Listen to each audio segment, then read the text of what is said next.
नमस्कार दोस्तों, स्वागत है आपका आज के मुख्य समाचार में, जिसमें सबसे पहली और बड़ी खबर में आपको बताएंगे कि राकेश टिकैत का बड़ा बयान। किसानों के धरने को शाहीन बाग ना समझे सरकार, गाइडलाइंस के साथ जारी रहेगा धरना।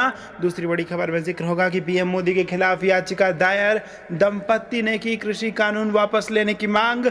और तीसरी बड़ी खबर में जिक्र हरियाणा का, किसानों ने किया बीजेपी प्रदेश अध्यक्ष ओपी धनखड़ का विरोध और दिखाए काले झंडे। दोस्तों, हर एक खबर की गहराई में आपको ले जाएंगे, लेकिन उससे पहले अगर आप भी देश के किसानों के साथ खड़े हैं तो आप अभी इस वीडियो को लाइक कीजिए और इस लाल बटन को दबा के इस चैनल को फ्री में सब्सक्राइब करके घंटी बजाकर कमेंट में लिखिए जय हिंद। दोस्तों, रुक करते हैं तमाम बड़ी खबरों की तरफ। राकेश टिकैत बोले, किसानों के धरने को शाहीन बाग ना समझे सरकार, कोरोना के गाइडलाइन के साथ जारी रहेगा धरना। जी हां दोस्तों, उत्तर प्रदेश के सहारनपुर में सरदार भगत सिंह के भतीजे किरणजीत सिंह संधू की बेटी की शादी पर आशीर्वाद देने पहुंचे भाकियू के राष्ट्रीय प्रवक्ता राकेश टिकैत ने पत्रकारों से बातचीत करते हुए कहा कि सरकार किसानों के धरने को शाहीन बाग का धरना ना समझे, किसान कोरोना की गाइडलाइन के बीच धरना जारी रखेंगे। बुधवार को बाकियों के राष्ट्रीय प्रवक्ता राकेश टिकैत शहीद भगत सिंह के भतीजे की बेटी के विवाह में शिरकत करने पहुंचे थे। यहां उन्होंने कहा कि कोरोना की गाइडलाइन का पालन होगा, मगर किसानों का धरना समाप्त नहीं होगा। यह किसानों का धरना है,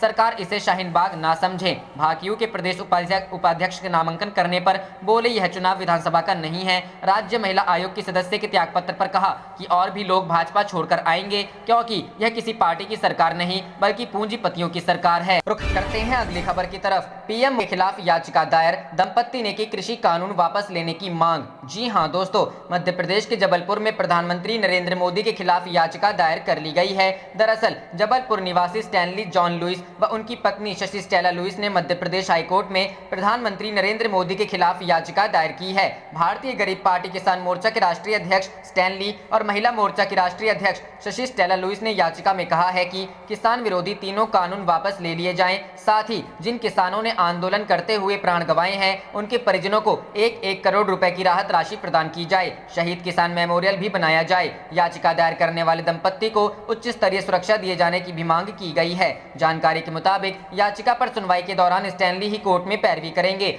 याचिका पर जल्द सुनवाई की संभावना जताई जा रही है। बता दें, इससे पहले भी स्टैनली इसी तरह की याचिकाएं दायर करने के लिए चर्चित रहे हैं। गौरतलब है कि नए कृषि कानूनों के विरोध में चल रहा किसान आंदोलन थमने का नाम नहीं ले रहा है। किसान आंदोलन को 4 महीने हो गए हैं। इस आंदोलन में कई किसानों ने अपने प्राणों की आहुति भी दी है। इसके पहले भारतीय गरीब पार्टी के राष्ट्रीय अध्यक्ष स्टैनली जॉन लुइस ने मोदी द्वारा लोकसभा चुनाव के दौरान 15-15 लाख रुपए हर नागरिक के खाते में दिए जाने के मुद्दे को हाईकोर्ट में चुनौती दी थी। रुख करते हैं अगली खबर की तरफ। हरियाणा न्यूज, किसानों ने किया बीजेपी प्रदेश अध्यक्ष ओपी धनखड़ का विरोध, दिखाए काले झंडे। जी हां दोस्तों, हरियाणा के पानीपत जिले में मंगलवार को फिर से बीजेपी प्रदेश अध्यक्ष ओपी धनखड़ को किसानों का आक्रोश झेलना पड़ा। धनखड़ पानीपत के सेक्टर 11 में बीजेपी के स्थापना दिवस के अवसर पर मुख्य अतिथि के रूप में शिरकत करने पहुंचे थे। सैकड़ों की संख्या में किसानों ने संयुक्त किसान मोर्चा के आह्वान पर एकजुट होकर इस दौरान विरोध करते हुए ओपी धनखड़ को काले झंडे दिखाए और बीजेपी जेजेपी के खिलाफ नारे लगाए। किसानों ने इस दौरान चेतावनी दी कि जब तक तीनों कृषि कानून वापस नहीं होते, बीजेपी जेजेपी नेताओं का बहिष्कार किया जाएगा। भारतीय किसान यूनियन के युवा प्रदेश अध्यक्ष सुधीर जाखड़ ने कहा कि बड़े शर्म की बात है कि छत्तीसगढ़ में हमारे जवान देश के लिए नक्सलियों से लड़ते हुए शहीद हो रहे हैं और ऐसे में बीजेपी अपनी पार्टी के स्थापना दिवस का जश्न मनाने में जुटी है। उन्होंने कहा कि स्थानीय प्रशासन ने शांतिप्रिय तरीके से किसान अपने प्रदर्शन कर रहे थे, लेकिन सरकार ने भारी पुलिस बल तैनात करवा किसानों को रोकने का प्रयास किया। उन्होंने कहा कि जब तक तीनों कृषि कानून वापस नहीं हो जाते तब तक धरना प्रदर्शन जारी रहेंगे। ओपी धनखड़ ने इसे बताया कांग्रेस का प्रदर्शन। किसानों के विरोध पर बोलते हुए धनखड़ ने कहा कि ये किसानों का विरोध नहीं है, किसानों के बीच में केवल कुछ कांग्रेसी हैं, वहीं किसानों के नाम पर आते हैं और विरोध करते हैं। कांग्रेस में अपने दम पर विरोध करने का सामर्थ्य नहीं बचा है। धनखड़ ने कहा कि अगर कांग्रेस में दम है तो वह अपने झंडे लेकर आए और अपने नेताओं को लेकर आए। फिर रुख करते हैं अगली खबर की तरफ। पीएम मोदी की रैली में भीड़ जुटाने के लिए बीजेपी बांट रही है कैश कूपन, सांसद महुआ मोइत्रा का दावा, बीजेपी ने किया खारिज। जी हां दोस्तों, टीएमसी सांसद महुआ मोइत्रा ने पीएम नरेंद्र मोदी की रैली में 1-1 हजार रुपए के कूपन बांटने के आरोप बीजेपी पर लगाया है। मोइत्रा ने कहा है कि बीजेपी भीड़ जुटाने के लिए लोगों के बीच पैसे बांट रही है और मीडिया में इसे मोदी की लोकप्रियता बता रही है। टीएमसी सांसद ने आगे लिखा है कि घर घर मोदी खत्म हो गया है। वहीं तृणमूल के इस आरोप को बीजेपी ने खारिज किया है। महुआ मोइत्रा ने एक अखबार के हवाले से ट्वीट कर आरोप लगाया है कि बीजेपी पीएम मोदी की रैली में भीड़ बढ़ाने के लिए कैश कूपन बांटती है जिससे लोग रैली में आए। मोइत्रा ने लिखा, रैदगी की रैली में वोट देने और पीएम मोदी की रैली में आने के लिए बीजेपी ने 1,000 के कूपन लोगों को दिया। सांसद ने आगे लिखा कि चुनाव आयोग इसे देखे और कार्रवाई करे। अखबार ने क्या लिखा है? अंग्रेजी अखबार द टेलीग्राफ ने लिखा है कि दक्षिण 24 परगना के रैदगी की एक रैली में बीजेपी ने 1,000 रुपए के पीएम मोदी की तस्वीर लगा कूपन लोगों के बीच वितरित की है। अखबार ने लिखा है कि कूपन को लेकर बीजेपी कैंडिडेट से जब पूछा गया तो उन्होंने दो तरह की बातें बताई। रैदगी से बीजेपी कैंडिडेट शांतनु बापिल ने टीएमसी के आरोप को खारिज किया है। मामले में संवाददाताओं से बात करते हुए कहा कि जो कूपन दिखाई और बताई जा रही हैं वो कूपन डोनेशन की है। पीएम की रैली में लोगों ने जो डोनेशन दिया है उसके बदले उन्हें कूपन दिया गया। वहीं पत्रकारों ने कैशो कूपन पर सवाल पूछे तो कैंडिडेट शांतनु बापिल ने कहा कि जो बस या गाड़ी लोगों को रैली में लाने का काम करती है उसे यह कूपन दिया जाता है, जिसके बदले बाद में उन्हें पैसे दे दिए जाते हैं। इधर टीएमसी भवन में सांसद सुखेंदु शेखर रॉय ने कहा है कि चुनाव आयोग निष्पक्ष इलेक्शन कराने का दावा कर रही है, माइक्रो और मिनी ऑब्जर्वर नियुक्त कर रही है, लेकिन किसी को यह नजर नहीं आ रहा है। चुनाव आयोग का ड्रोन भी इस चीज को देखने में विफल हो चुका है। रुख करते हैं अगली खबर की तरफ। अमृतसर में सड़क पर उतरे कारोबारी, कहा जब नेता रैलियां कर सकते हैं तो हम कारोबार क्यों नहीं। जी हां दोस्तों, देश में कोरोना के मामले तेजी से बढ़ते जा रहे हैं और उसके साथ ही पाबंदियां भी लगाई जा रही हैं। इन पाबंदियों से कई जगह पर लोग गुस्से में हैं और सवाल उठा रहे हैं। पंजाब के अमृतसर में भी बुधवार को होटल, रिजॉर्ट, रेस्टोरेंट चलाने वाले कारोबारी सड़क पर उतर आए और पाबंदियों को हटाने की मांग करने लगे। प्रदर्शन कर रहे कारोबारियों का कहना है कि जब नेता रैलियां कर सकते हैं तो हम कारोबारी क्यों नहीं। एक रिजॉर्ट के मालिक कांवरजीत सिंह कहते हैं कि अगर सरकार अपने अस्तित्व के लिए राजनीतिक रैलियां कर सकती है तो हम अपना कारोबार क्यों नहीं चला सकते। बता दें कि 5 राज्यों में विधानसभा चुनाव हो रहे हैं। इस दौरान बड़ी बड़ी रैलियां की जा रही हैं। प्रधानमंत्री नरेंद्र मोदी, गृह मंत्री अमित शाह, कांग्रेस के पूर्व अध्यक्ष राहुल गांधी समेत कई नेता रैलियां कर रहे हैं, जिसमें लाखों की संख्या में भीड़ इकट्ठा हो रही है। इन रैलियों में ना तो मास्क लगाए हुए लोग नजर आ रहे हैं और ना ही सोशल डिस्टेंसिंग का पालन किया जा रहा है। इससे आम लोग खफा हैं और कह रहे हैं कि क्या नेताओं की रैली में कोरोना नहीं फैलता है।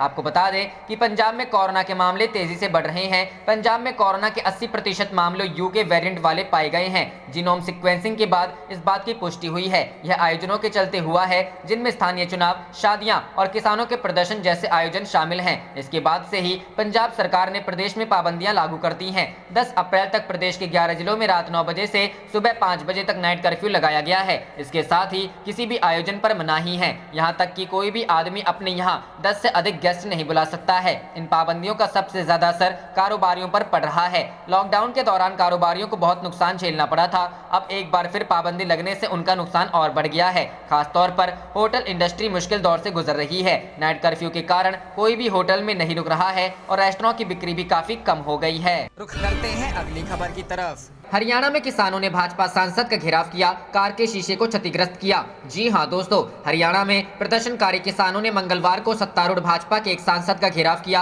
और उनकी कार के शीशे को चकनाचूर कर दिया। कुरुक्षेत्र से करीब 20 किलोमीटर दूर शाहबाद मरकंडा में जब प्रदर्शनकारियों ने गाड़ी को निशाना बनाया, उस वक्त कुरुक्षेत्र के सांसद नायब सिंह सैनी एसयूवी में नहीं थे। इसके बाद प्रदर्शनकारी भाजपा के एक कार्यकर्ता के घर के बाहर एकत्र हो गए, जहाँ पर सैनी चाय पी रहे थे। सैनी के मुताबिक जब उन्होंने वहां से निकलने की कोशिश की तो 50 से ज्यादा प्रदर्शनकारियों ने उनका घेराव किया। प्रदर्शनकारियों में से कुछ उनके वाहन पर चढ़ गए और लाठियों से गाड़ी के शीशे को तोड़ दिया। सैनी ने कहा कि पुलिस को उनके वाहन को इलाके से निकालने में काफी मशक्कत करनी पड़ी। हरियाणा में किसान सत्तारूढ़ भाजपा जसपा गठबंधन के नेताओं के खिलाफ प्रदर्शन कर रहे हैं। कुरुक्षेत्र की घटना भी उसी कड़ी में हुई। सांसद ने कहा कि निर्वाचित प्रतिनिधियों के खिलाफ हिंसा में शामिल होने वाले किसान नहीं हो सकते। उन्होंने कहा कि ऐसे लोग किसानों को बदनाम कर रहे हैं। घटना के बाद इलाके में बड़ी संख्या में पुलिस की तैनाती की गई। कुरुक्षेत्र के पुलिस अधीक्षक हिमांशु गर्ग ने बताया कि पुलिस मामले की जांच कर रही है और हिंसा के लिए जिम्मेदार लोगों के खिलाफ मामला दर्ज करेगी। किसानों ने शनिवार को रोहतक में हरियाणा के मुख्यमंत्री मनोहर लाल खट्टर के खिलाफ प्रदर्शन किया था, जिसके बाद प्रशासन को मुख्यमंत्री के हेलीकॉप्टर को दूसरी जगह उतारना पड़ा था।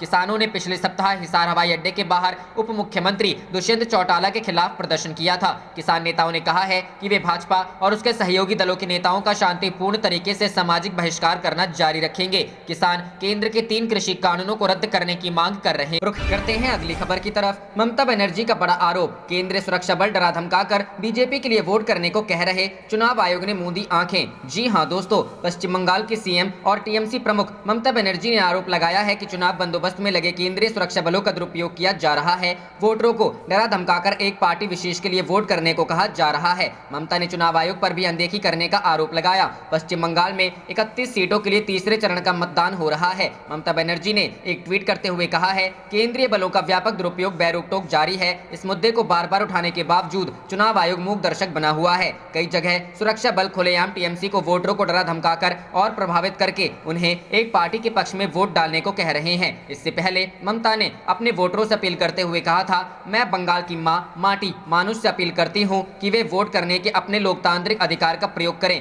आज के दिन बड़ी संख्या में निकलकर वोट डालें। पश्चिम बंगाल की आरामबाग सीट से तृणमूल कांग्रेस की प्रत्याशी सुजाता मंडल ने इलेक्ट्रॉनिक वोटिंग मशीन में गड़बड़ी के साथ ही अपने कार्यकर्ताओं की पिटाई का आरोप लगाया है। टीएमसी कैंडिडेट सुजाता ने कहा, 45 नंबर बूथ पर लोग तृणमूल के लिए बटन दबा रहे हैं, लेकिन वोट बीजेपी को चला जा रहा है। अरांडी में तृणमूल कांग्रेस कार्यकर्ताओं की पिटाई हो रही है। केंद्रीय सुरक्षा बल चुप है, वे लोगों को बीजेपी के वोट देने के लिए कह रहे हैं। रुख करते हैं अगली खबर की तरफ। कोविड लहर, महाराष्ट्र, पंजाब, गुजरात, यूपी, तमिलनाडु और दिल्ली समेत कई राज्यों में स्कूल बंद, जाने सब कुछ। जी हां दोस्तों, महाराष्ट्र, पंजाब और दिल्ली समेत कई राज्यों और केंद्र शासित प्रदेशों में कोविड-19 के बढ़ते मामलों के मद्देनजर विद्यालयों को बंद करने की घोषणाएं हुई हैं या कक्षाओं को आगे स्थिति की समीक्षा तक बंद कर दिया गया है। दिल्ली, गुजरात, तमिलनाडु जैसे कुछ राज्यों और केंद्र शासित प्रदेशों ने अनिश्चित काल के लिए विद्यालयों को बंद करने की घोषणा की है, जबकि उत्तर प्रदेश, राजस्थान, बिहार, पंजाब समेत कई अन्य राज्यों ने कुछ अवधि के लिए कक्षाओं को निलंबित किया है। विद्यालयों को स्थिति के मद्देनजर ऑनलाइन कक्षाएं आयोजित करने के निर्देश दिए गए हैं। सभी राज्यों और केंद्र शासित प्रदेशों के साथ कैबिनेट सचिव की बैठक में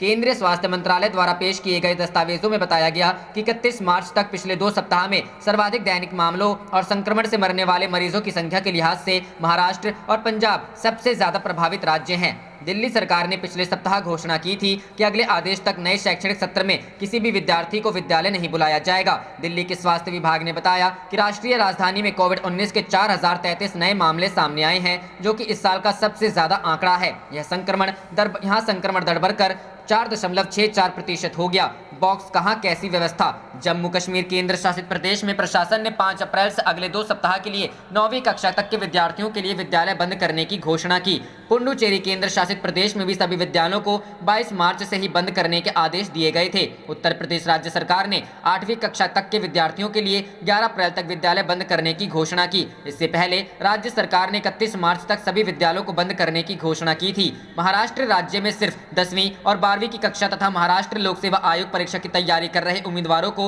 नियमित शैक्षणिक गतिविधियों की अनुमति दी गई है। महाराष्ट्र में कोविड-19 के 57,074 नए मामले सामने आए हैं। पंजाब राज्य सरकार ने 10 अप्रैल तक विद्यालयों को बंद रखने की घोषणा की है। इससे पहले सरकार ने विद्यालयों और कॉलेज को 31 मार्च तक बंद रखने के निर्देश दिए थे। गुजरात राज्य में पहले से 9वीं कक्षा तक के विद्यार्थियों के लिए अनिश्चित काल तक विद्यालयों को बंद कर दिया गया है। रुख करते हैं अगली खबर की तरफ। गेहूं खरीद पर हरियाणा सरकार के ऊंचे दावों की पोल खुल गई है। हुड्डा। जी हां दोस्तों, हरियाणा के पूर्व मुख्यमंत्री भूपेंद्र सिंह हुड्डा ने मंगलवार को कहा कि गेहूं की सुचारू खरीद पर राज्य सरकार के ऊंचे दावे बेनकाब हो गए हैं, क्योंकि 8 लाख से ज्यादा किसान फसल पंजीकरण पोर्टल पर पंजीकृत नहीं करा पाए हैं। हुड्डा ने कहा, हर साल सरकार गेहूं खरीद मौसम के लिए ऊंचे दावे करती है। इस साल भी 1 अप्रैल से खरीद शुरू होते ही सरकार के दावे की पोल खुल गई। उन्होंने सवाल किया, मेरी फसल मेरा ब्यौरा पोर्टल 16 लाख किसानों के पंजीकरण के भार को संभाल नहीं सका और अब तक केवल 8 लाख किसान ही पंजीकरण करा पाए हैं, क्योंकि पोर्टल का सर्वर ही बैठ गया। बाकी 50% किसान कैसे गेहूं बेच पाएंगे।